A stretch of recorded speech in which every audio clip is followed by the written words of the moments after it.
నమస్కారం అండి. ఈనాటి కమ్మని కథ పేరు వెట్టి రద్దు. వినిపిస్తున్నది మీ విజయభాస్కర్.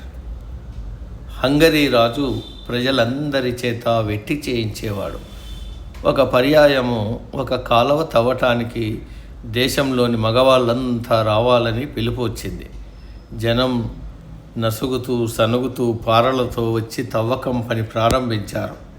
మధ్యాహ్నం వేళ అందరూ పని చాలించి తిండి తింటూ ఉండగా ఒక దేశ సంచారి వారి వద్దకు వచ్చి, మీరందరూ నాకు తలా ఒక డబ్బు ఇస్తే వెట్టి రద్దయ్యే మార్గం చెప్తా అన్నాడు.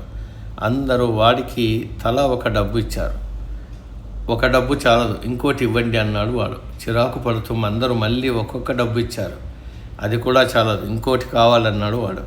ప్రజలకు కోపం వచ్చింది. దొంగ ముండా కొడక అంటూ వాళ్ళు పారలు తీసుకొని వాడి మీదకి వెళ్ళారు.